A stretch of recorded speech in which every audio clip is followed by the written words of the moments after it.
এই ঈমান আর ইয়াকিন এই দুইটার পার্থক্য বোঝার জন্য প্রথমে আপনাদেরকে একটা হাদিস শরীফ শুনাই।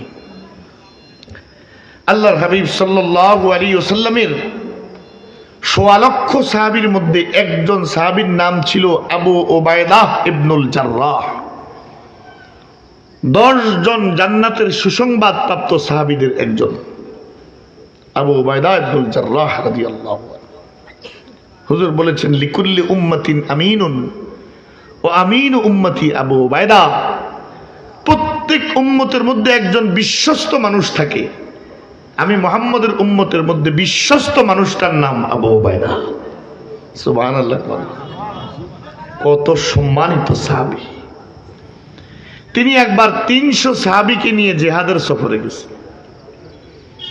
সফর থেকে মদিনায় ফেরার পথে খাবার শেষ, পানি শেষ, খাবারও নাই, পানিও নাই, পানি যা যৎসামান্য আছে খানা একবারে শেষ। এখন সাহাবারা অভাবে পড়ে নিজেরা যে ঘোড়ার পিঠে করে জিহাদে আসছে, যে উটের পিঠে করে আসছে, ওই ঘোড়া আর উট জবাই করে খাওয়া শুরু করছে। এই ছেলেরা, আমা তোমাদের কি কিনেও না আইয়া গেছি নি কোনো? তো ভাই খাবার শেষ, ঘোড়া খায় উট খায়। ঘোড়ার গোশত খাওয়া আমাদের হানাফি মাযহাব মতে মাকরুহ, তবে যখন জীবনের মাসলা এসে যায় তখন তো শুকরের গোশত খাওয়াও যায়। ইল্লা মা তুরিরতুম ইলাইহি, আল্লাহ বলেন রক্ত, মৃত জানোয়ার সব তোমাদের জন্য হারাম, তবে হ্যাঁ কেউ যদি জীবন বাঁচানোর জন্য বাধ্য হও তো জান বাঁচাইতে যদ্দূর খাওয়া লাগে ওদ্দূর খাইবা। এখন আপনার কাছে কিচ্ছু নাই, শুকরের গোশত সামনে আছে, মরে যাচ্ছেন, তো যদ্দূর খাইলে জীবন বাঁচবো ওদ্দূর খান। সুযোগ পাইয়া 2-3 কেজি এক লগে খাইলে যায় যেত, জান বাঁচানোর জন্য যদ্দূর খাওয়ার দূর খাইতে। এখন উটের গোশত আর ঘোড়ার গোশত সাহাবীরা খাওয়া শুরু করছে জবাই করে। আবু উবাইদা 2 দিন পরে চিন্তা করলেন, সব উট আর ঘোড়া যদি জবাই করে খাইয়ালায় তো মদিনা শরীফ যাবো কেমনি, বাড়ির যেয়ে পুষবো কিভাবে?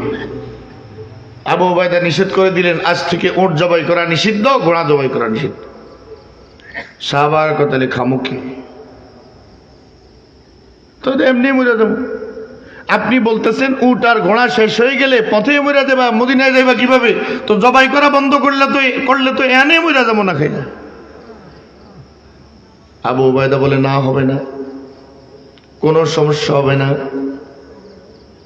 আমি তোমাদেরকে নিশ্চয়তা দিচ্ছি, আল্লাহর জন্য আমরা বের হয়েছি, রিজিক আমাদেরকে আল্লাহ দিবেন।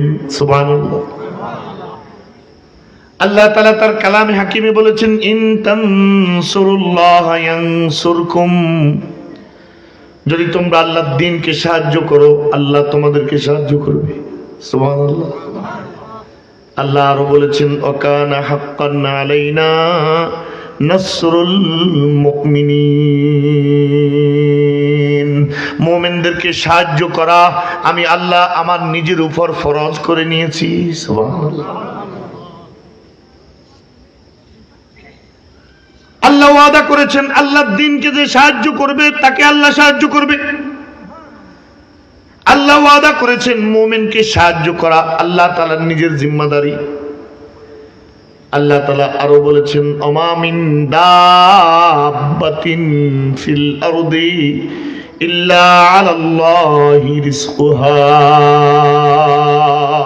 আমাদের রিজিকের জিম্মাদারি কার? দিলটা খুলে বলেন না কার? আপনি যে ক্ষেতের মধ্যে ফসল ফলান, বাম্পার ফলন, বৎসর শেষ 3 মাস পার হয়ে গেছে, ফলে ফুলে আপনার জমিন ভরে গেছে, ফসলে ভরে গেছে, সুন্দর ধান গাছগুলো ধানের ছড়া নিয়ে দাঁড়িয়ে থাকতে না পেরে শুয়ে পড়ছে। ইউজিবুজ যুররাহ, চাষার মন খুশি হয়ে গেছে, আমি ফসল ফলিয়েছি, আমি ধান লাগিয়েছি, ফসল উৎপাদনের কৃতিত্ব আমার। রব্বুল আলামিন বলেন, বান্দা একবার চিন্তা করে দেখো তো, যখন সর্বপ্রথম তুমি ক্ষেতের মধ্যে ধান ছিটাইছিলা, ধান ছিটাননি? ধান ছিটাইছিলা শুকনা মাটিতে না কাদা মাটিতে? মুরব্বীরা বলেন শুকনা মাটিতে না কাদা মাটিতে?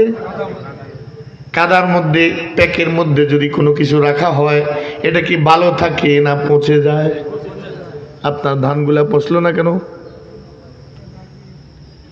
কাদার মধ্যে পড়ে আপনার ধানগুলো পচে গেল না কেন? এগুলো পচে নাই, বরং প্রত্যেকটার ভিতর থেকে একটা করে উদ্ভিদ বের হয়েছে।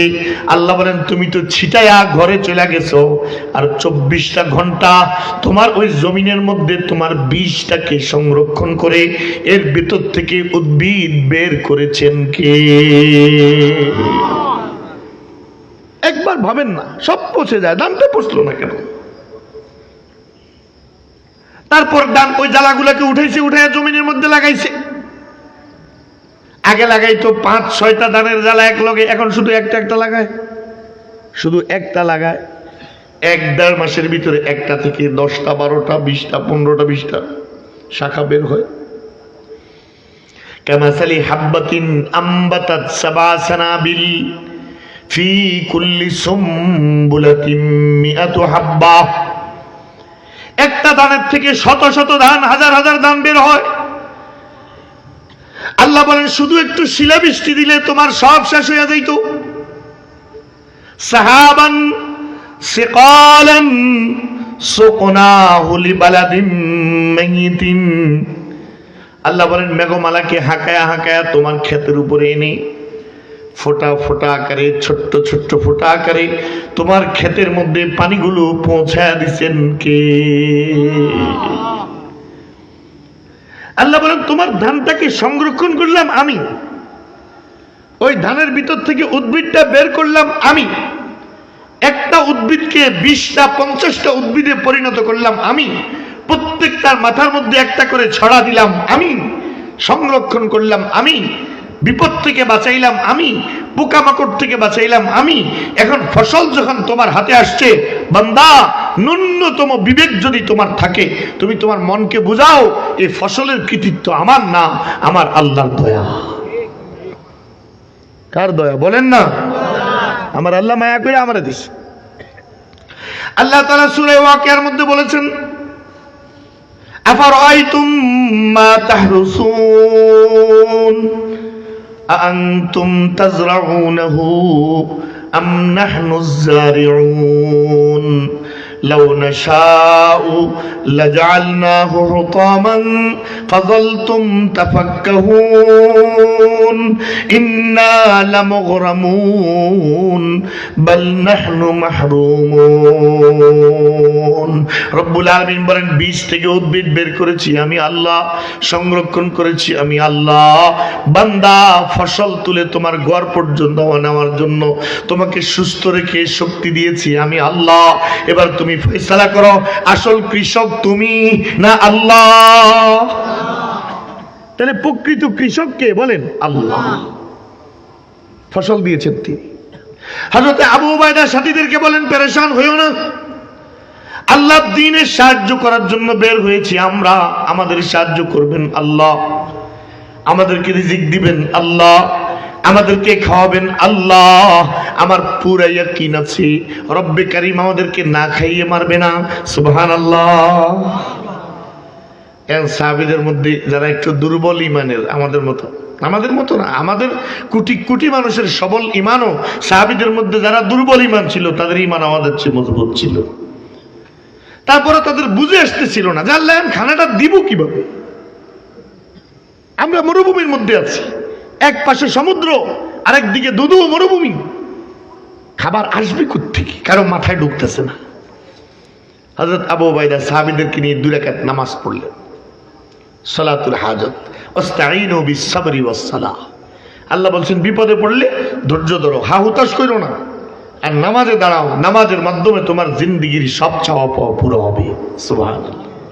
নামাজ পড়ে দোয়া করছে, আল্লাহ তোমার দ্বীনের জন্য আমরা বের হয়েছি, আজ আমাদের খাবার নাই, পানি নাই, তুমি ইন্তজাম করো। মুনাজাত এখনো শেষ হয় নাই, হঠাৎ সমুদ্রের পানির মধ্যে বিশাল বড় একটা ঢেউ উঠল। এই ঢেউটা জমিনের উপরে এসে পড়ছে, সহিহ বুখারী হাদিস। এই ঢেউটা জমিনের উপরে উঠে বিশাল বড় একটা মাছ ডাঙ্গার মধ্যে রেখে পানিগুলো নিচে নেমে গেছে। মাছটা কত বড়! যদি সাধারণ কোনো কিতাবের কিচ্ছা হইতো তাহলে সন্দেহ হইতো, বাপরে এত বড় মাছ। কিন্তু এটা সহিহ বুখারী শরীফের হাদিস।